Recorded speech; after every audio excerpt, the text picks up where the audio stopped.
Right, so I am Carley Bradford and the date today is the 19th of January. It is a Tuesday, 2021. Don't worry, I don't have COVID. I'm just trying to stop smoking, or as in I have stopped smoking and now it's coming off my lungs. So, so I am starting to document my journey. I've had a vision board for the past 5 years.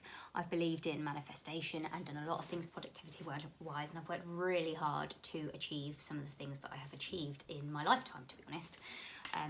But I've never documented it, and when I find myself feeling like I'm underachieving now, I often look back and I remember what I have achieved and how many bits of adversity I have overcome.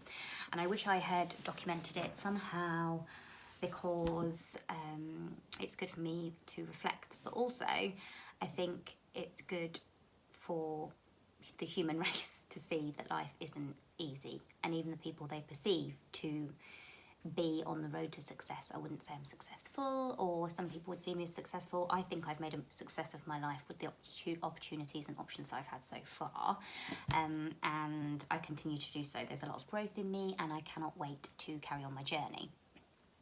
So I've had a vision board for the last 5 years and done lots of manifestations, etc. But the last year I have been very intense and very devout and committed to seeing them, checking them, reflecting on them, following through on a day-to-day basis, an hour-to-hour basis, and I have seen some dramatic results. So I'm going to continue this on, and I have like a pretty strict routine. Everything that's been on my vision board for the last 5 years, whether or not I was devout and committed or not, has been achieved. So I wish I could remember all of them, but I honestly didn't do a reflection section, which is why I did that on my vision board this time. Maybe I should get my vision board for you. Okay, it's a personal thing, but here goes.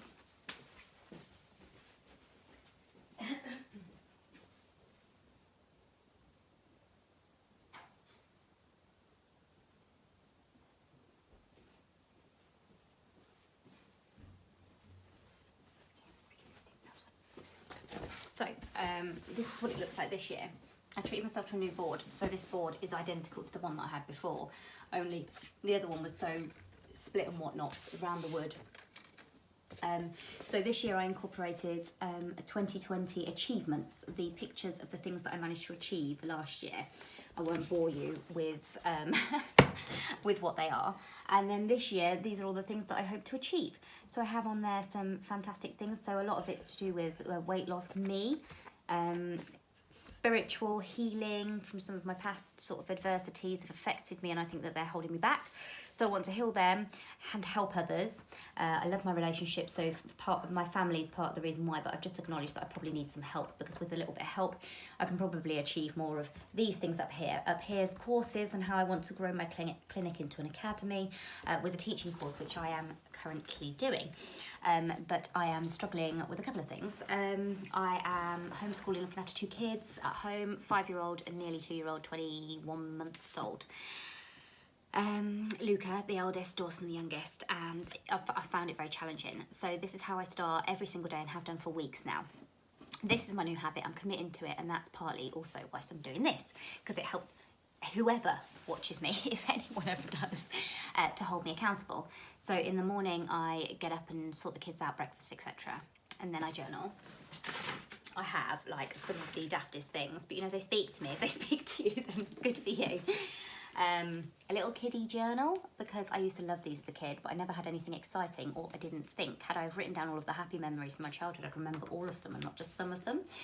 And I just write my thoughts, my feelings, what feelings I get from my daily tarots, which I do after I do a little yoga session and some meditation that I do every morning, which I usually do Reiki meditation, but I'm currently reading a book by Kyle Gray, which indicated that the light coming through your heart and filtrating out through your body and being absorbed and helping the earth and helping the people around you. I really, really like that concept. So I have adopted that over the last couple of days, and that has been fantastic. Then I pick a card, and the question I'm asking is just, what can help me today, and I usually get answers. This morning I got a message, so from the spiritual sort of side of my journey that I've been doing, which is nothing to do with my business, can I just say, this is just all personal. So it started to heal myself, and then I connected with my nana when I was asking for a guardian angel, and then it sort of awoke from there. So I believe, from what I'm being told, that I can also receive messages from heaven so that I can help people around me, and that is fantastic because I'm a nurse by trade, so I like to help people, not scare them. I'm not crazy. So I'll give you a tip. So today's one for me was the cards that I pulled from my pack, not my messages, were the wolf, and I basically understood that I need to take care of my own primal needs. So needs that I maybe am unaware of. I need to take care of myself, and listen to, so I was drawn to like the Viking compass. Listen to the Viking compass of your soul and unleash your wild and passion. So that's just, I think it's trying to say, stop being so afraid of what everyone thinks, put yourself out there because you can help a lot of people. And that's what I keep asking to do, you know, how can I help other people? How can I help other people? Well, I think what I'm being told is just be totally open, be totally frank, let people see how hard life is for everyone, and then when they come to you, they won't feel so ashamed like they're doing something wrong, because you're not. I mean, life's really hard. And then I had a couple of messages, which was for someone like a distant relative, and yeah, I was bemused by that, and I'm very privileged to have had that message, but very confused all the same, because it's new to me, like I'm sure it is to many, many people. Then I also have this goal productivity journal. Really, really love this, because I've always been into the productivity journals far more than anything spiritual. Productivity all the way, and they help me to achieve my goals. But there's also a reflection section in this one.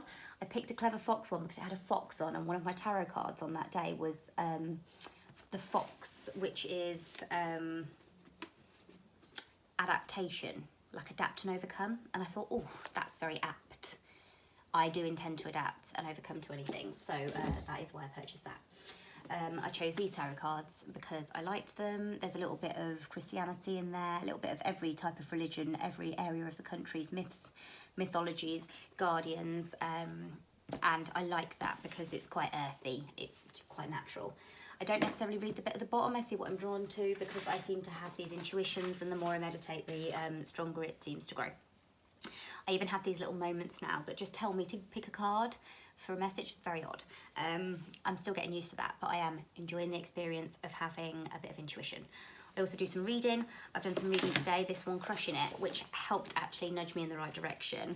This is by a guy called Gary Vaynerchuk, and I think he did a YouTube channel himself, and he documented his journey, and he said if only everybody could document it, we would see the true authentic start of every big star's tale. Obviously, I'm not intending to be a big star. I'm a nurse, and I have an aesthetics clinic, and I intend to grow that into an academy. I doubt very much I'm going to be like a famous star of any type. However, to document the journey, I think would be really beneficial. So a little bit about my background. I'm 32 years old. I have 2 children. I live with my other half who's in the military, in military housing, so we live the military life. I'm not a military wife. There are several reasons why, but they are uncomplicated and not really important, and that's partly why we're not married, because I don't consider it super duper important. So I have 2 children, and I am a nurse, as I've mentioned. I had a dad who got poorly, a couple of things which sort of broke my family up during my early teens. I had a very, very happy, loving, supportive childhood. Before that time, Mum and Dad had been together since they were kids and got married and had been married for 25 years. Then my dad got sick, and he is still alive, but he's not himself. And everything broke. So my mum broke, my brother broke, my household broke, the home that we'd only ever lived in was sold. It adapted my attitude to learning, which was always like really great before. So I left school with like not really many GCSEs. I went to become a hairdresser because I liked beauty. I don't really think I was thinking. It was what was first. My mum was really upset because she spent a lot of money on my education. So so that really upset her. My mum's a nurse as well, my dad was a carpenter, so it's not like we had loads of money, but they really did invest everything they had into making us the best people we could be, and I think I kind of went my own way. That wasn't super duper well received. And then I had to do A-levels and such as an adult, pay for them whilst I worked 2 or 3 jobs to pay my bills, go through some turbulent relationships. I have attracted some, I don't know, I think in the past I might have attracted quite a few people that wanted me as a trophy girlfriend. I used to make a little bit more effort when I wasn't 32, guys, okay, if you're wondering why that. So, yeah, so I think maybe I attracted people that weren't with me for my persons, but maybe for my looks or for lust, and every relationship was a bit turbulent. Maybe I spoke back too much. Certainly didn't deserve what I got in the end from my last relationship, and that is part of the healing I have to grow. So I am with my other half, who is wonderful. I've met him online because we were both really busy, him and his work, me being a single mum at the time. I had 1 child, the second one's with him, and so I didn't really get out. I wish I'd documented all of my journeys. I've been homeless at one point, I've moved to London, I've worked in a London East End hospital, which opened my eyes to gang life even, like things that I just had not experienced, let alone the medical side, and then come back and made my way, grown through the ranks, realised the type of institution hospitals can be, and then really having to claw my way through education and to the front of the queue.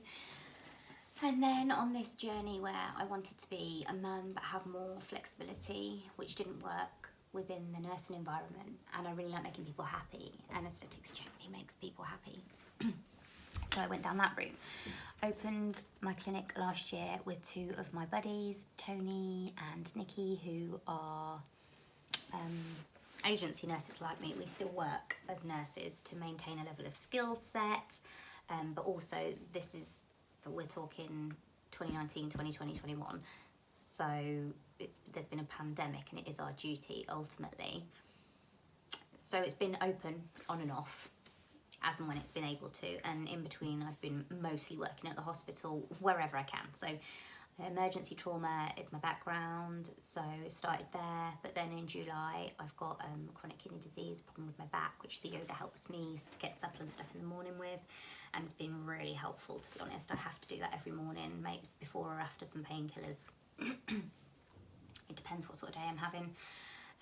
So I have some problems that meant that I couldn't work in direct contact with COVID, so now I'm up, and now I have to do like green wards from July.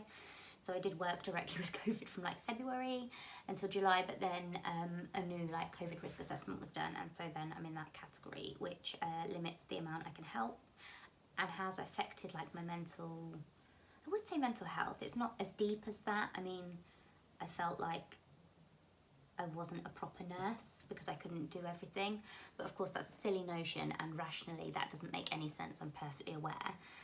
I just wanted to, I just have like this feeling here, like this intuition that I should be contributing more. I need to be helping more, but my cards helped me to realise that there was a different way that I could help people, and that was by putting myself out there to support people in some sort of way. So I also did a diploma in life coaching, and have been offering free life coaching through January as well. I intend to do this sort of documentary of my little journey, my growth this year, so that I can look back at it myself, and maybe help or inspire someone that is having a tough day, because I know that in my productivity diary, for example, I put it down everything I need to do. For probably a week, something's rolled over every day because I've been exhausted. Like today, because I was a little bit hungover, I had a nap when my youngest had a nap. That was beautiful, I needed it, but I didn't do the pot, so I left them till later. The house was a little bit of a pigsty. My teaching course that I've started, so I've started like a teaching level course that I need and then a teaching in vocational assessment achievement or something, so that I can CPD accredit other people in what I do in aesthetics, hopefully sort of summertime, then grow my clinic into an academy, because it sort of facilitates that. It's the right layout set up, etc. I really think it could be fantastic. We already mentor people for free because we're in quite a rural area, and those people don't have easy access to people to mentor them. So but we're doing it for free. We may as well be teaching people the way that we do it, and then there's no complications or anything. So I paid for that course the end of last year, and I started on one of the units on the first chapter, the first unit. Got really, really proud of myself, finished it. Had a chat with the person from like the long distance place, and she's like, oh yeah, there is one that's duplicated, so you should probably do the one with vocational training first, because then whatever overlaps it ticked off. And I was like, oh, and it kind of like put me off my stride, so I didn't really go back to it. But I know that I need to open it to do it, to achieve it, because if I don't achieve that, then I'm not going to make the academy. So I intend to do that after we've got off of this documentary, but that has rolled over and rolled over and rolled over. And I had revalidation and tax returns, so I kept putting that, I kept saying, okay, well that's an issue, so that needs dealing with first. But they're done now. I've ticked off all of like the direct debit mandates I needed to send off, and the post I needed to send off, and birthdays, like every excuse in the book I've used to avoid this, I have now ticked off. So we only have the teaching course to do, and I've made a commitment to myself that I'll do that before I pay for any of the other courses that I want to do, because I have a few on my board here. I want to do this one is nutrient supplement intravenous therapies, and then let me see which one's my this one here, PDO thread lifting, facials. Well, no, it's not facials, it's thread lift facelifts, using invisible dissolvable absorbable sutures. So it is somewhere between a surgical procedure and surgery, but without having to have the surgery, and looking just as fabulous. It is a great thing to be able to do. And then there's the Aesthetics Academy there, so then we'll have to maintain like a CQC registered status. But I mean, we do most of that anyway, because we just treat it like we would do as nurses, and you always work to that level. So it would only take a few minor tweaks and the actual registration with the CQC to be able to do that. That's not a problem. So basically today, I am going to get started on this. I've done this documentary for that purpose. I am sort of day 2 stopping smoking. That's a bit of a bugger. I'm relying on this a little bit, which I feel like is counterproductive, but it's all I can think of right now. I'm also trying like 5-star jumps every time I think of it, because my like PT army other half tells me that works. Might lose some weight for it. I'm sticking to a diet. Monday was cheat day today. Stuck to my food, had like a vegan ready meal enchiladas. Very, very nice. How am I feeling? How do I feel today? I feel positive for the future, and I know that there's a big change coming in my life. I think because of the circumstances, it was probably going to be a big change in everyone's life, and I want to be a part of a positive change.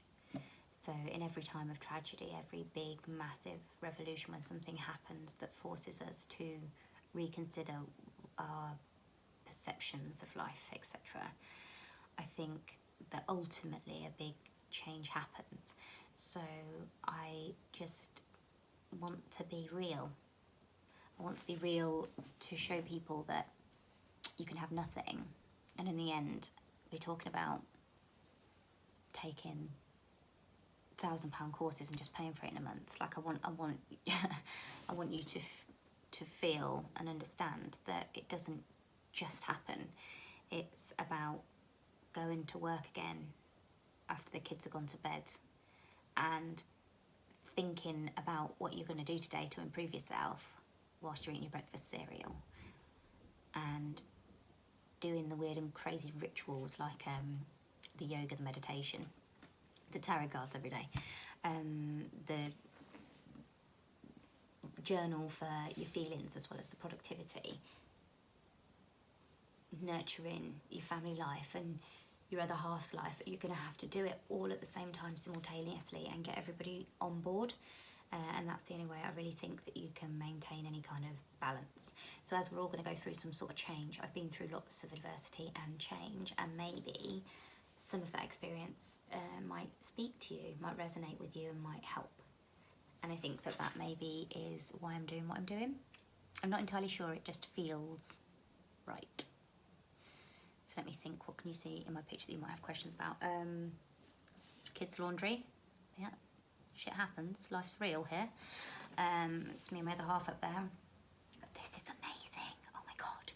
So this was just a thing that spoke to me on Amazon. It's the front page of The Woman, which was a magazine, one of the first women's magazines. Sorry, I had a little notification there, it was doing my head in. And it's the first day, and it's basically the Soho Club and working home for working girls. And it even has the price for how much it costs board and lodging and activities, with a little list on there for nurses back in, what are we on? What date is this?